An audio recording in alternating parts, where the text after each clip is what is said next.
Au début du film, la protagoniste réfléchit au fait qu'elle a toujours vu et entendu des choses inaccessibles aux autres.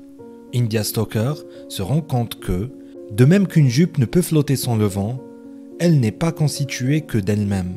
La fille porte la ceinture de son père par-dessus le chemisier de sa mère. Elle porte aux pieds les chaussures de son oncle. India estime qu'un adulte doit comprendre qu'il ne choisit pas ce qu'il n'est pour être, et que c'est cette prise de conscience qui l'aide à trouver la liberté. Elle passe beaucoup de temps à l'extérieur à faire des travaux un peu bizarres.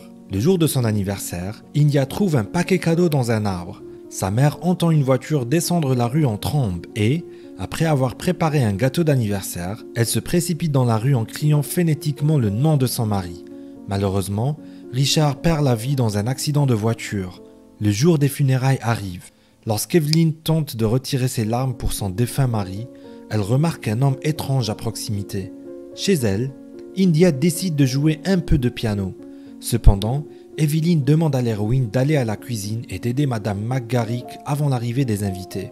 India est assise à table, pensive, écoutant les servantes discuter de l'accident de Richard, qui était plutôt étrange. Madame McGarrick raconte à la fille que c'est elle qui avait l'habitude de mettre sa boîte à chaussures sur le pied de l'arbre chaque année. Cette fois-ci, il y avait une clé à l'intérieur, mais la femme ne dit pas ce qu'elle trouve.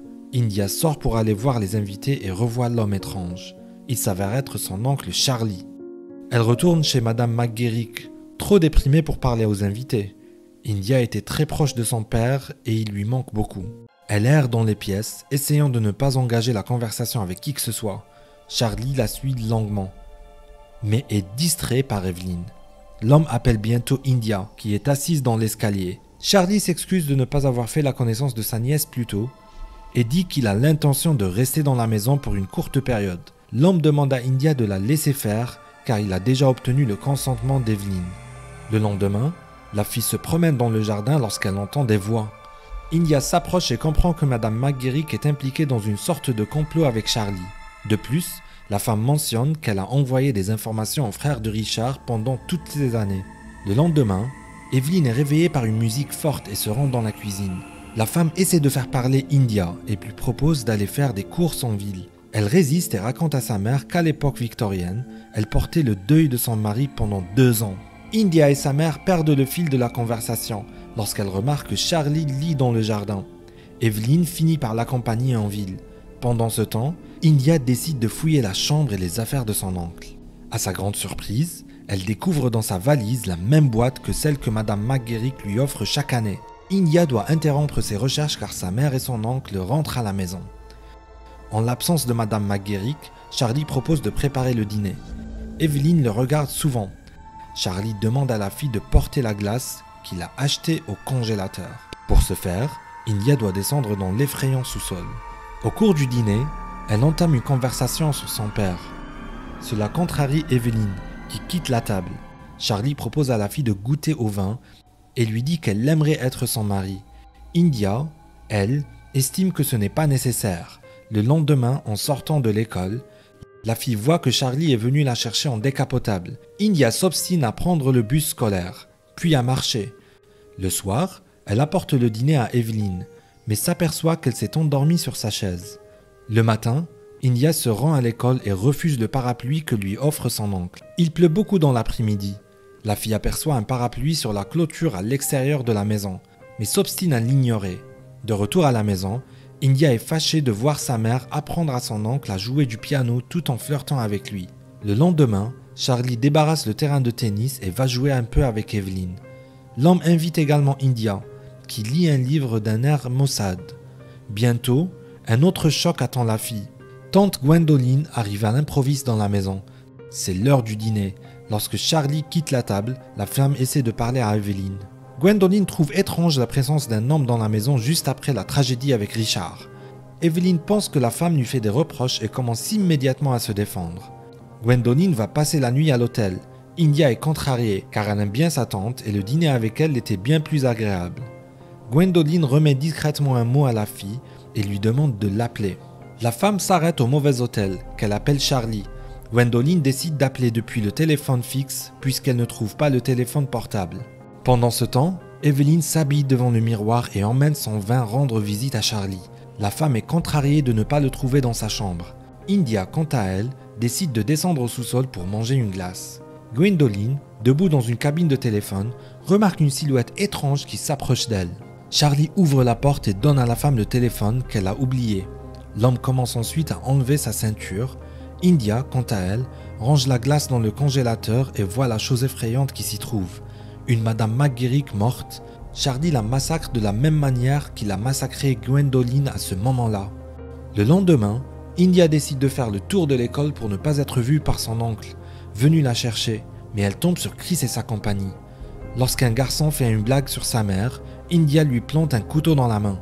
Un certain Vip décide de sauver l'héroïne. De retour chez elle, India taille ses crayons en se souvenant du visage de Madame McGurk. La jeune fille décide alors de jouer du piano pendant un moment. Soudain, India sent son oncle commencer à jouer à ses côtés. La jeune fille éprouve alors un réel plaisir. Cependant, lorsqu'elle se retourne, India se rend compte qu'il n'y a personne près d'elle. Le soir, la fille est allongée dans son lit, mélancolique, lorsqu'elle entend de la musique en bas. India descend dans le salon et voit sa mère flirter avec Charlie de manière insistante. Evelyn décide même de danser avec l'homme. Bientôt, la danse innocente se transforme en un baiser passionné. Voyant cela par la fenêtre, India n'arrive pas à reprendre ses esprits. Charlie remarque la fille qui court vers les bois, de l'autre côté de la pelouse.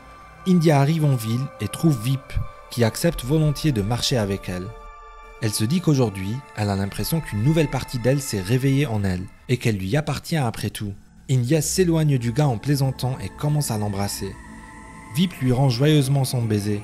Soudain, la jeune fille a envie de partir, mais Vip l'en empêche. Heureusement, India est sauvée par son oncle qui arrive à temps. La fille se venge de Vip et rentre chez elle. Alors qu'elle prend un bain, India pleure en se rappelant que Charlie n'a pas seulement frappé Vip, mais qu'il l'a étranglé. Cependant, peu à peu, la fille se rend compte que ce souvenir lui procure plutôt un plaisir incroyable et incomparable. Après le bain, India se rend dans la chambre de sa mère, qui attend manifestement Charlie. Elle propose de brosser les cheveux d'Evelyn. India mentionne également qu'elle a vu sa mère danser avec Charlie. Le lendemain, la jeune fille est occupée à nettoyer le bureau de Richard. India parvient à ouvrir l'un des tiroirs avec la clé que lui donne Madame McGurk. Elle y découvre une lame ainsi que de vieilles photos de famille. India apprend que son père avait un autre frère, Jonathan. Elle voit une énorme pile de lettres de Charlie, dans lesquelles il lui parle gentiment et lui souhaite bonne chance dans toutes ses entreprises. Cela touche beaucoup India. De retour dans sa chambre, la fille fait tomber une lettre et n'en croit pas ses yeux. Bien que chaque lettre parle à Charlie d'un nouveau pays, elles portent toutes la même adresse, un asile psychiatrique. India veut appeler la police, mais lorsqu'elle aperçoit son oncle dans la rue, elle change d'avis. Elle rencontre Charlie dans les escaliers et lui demande de partir. Par la suite, India demande à son oncle ce qui est arrivé à Jonathan. L'homme se souvient que Richard était accaparé par son jeune frère. Charlie était très jaloux de son frère et a commencé à harceler Jonathan. Après cela, l'homme a été placé dans une institution pour malades mentaux. Des années plus tard, Richard décide d'aller chercher Charlie à l'hôpital, le jour de son choix. Pendant le trajet, Richard parle à peine à son frère. L'homme s'arrête au bord de la route où la voiture est garée. Richard donne à son frère beaucoup d'argent, des documents et une carte de New York. L'homme dit aussi qu'il a acheté un appartement là-bas spécialement pour Charlie. Cependant, l'homme se demande pourquoi il ne vend pas chez Richard. Charlie sort de la voiture et se souvient de la façon dont il a enterré Jonathan vivant.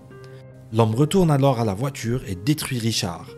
Charlie raconte tout cela à la fille, puis lui offre des chaussures en lui disant qu'il a attendu toute sa vie son 18e anniversaire qui est arrivé récemment. Dans l'après-midi, un policier se rend chez India à la recherche de Vip. La jeune fille et son oncle inventent une légende pour le confondre. Charlie dit alors qu'ils partiront pour New York dans la nuit, car un appartement les y attend. L'homme caresse le visage d'India, ce que remarque Evelyn, qui se trouve à l'étage. Le soir, la femme se dispute avec sa fille, puis demande à Charlie de monter dans sa chambre. Peu avant, Evelyn brûle tous les objets de son mari. Charlie monte dans la chambre de la femme et lui propose de l'emmener avec lui. L'homme embrasse ensuite Evelyn et l'installe dans son lit. Soudain, Charlie retourne la femme et l'étrangle avec sa ceinture, appelant l'héroïne à lui. India apparaît dans le couloir avec un pistolet. Soudain, un bruit très fort se fait entendre. Evelyn reprend ses esprits sur le sous-sol et tente de reprendre son souffle. Lorsqu'elle se retourne, elle voit Charlie privé de vie et India qui se tient au-dessus de lui. Le lendemain, une tache rouge s'étend sur la maison et de la terre fraîche sur la pelouse. India enfile la chemise de sa mère, la ceinture de son père et les chaussures de son oncle. Prenant son sac de vêtements et son sécateur, l'héroïne monte dans la voiture que Richard a donnée à Charlie avant sa mort. India roule rapidement sur la route et se fait arrêter par le shérif. La fille plaisante en disant qu'elle conduisait efficacement vite et qu'elle a attiré l'attention. Ensuite, India détruit l'homme. Debout sur le bord du trottoir, elle sent le vent briser sa jupe. India prend son arme et prend la vie de l'homme. C'est la fin du film. Merci d'avoir regardé le film jusqu'au bout. Donnez un like à cette vidéo, écrivez dans les commentaires ce que vous pensez du film, et rendez-vous dans de nouvelles vidéos.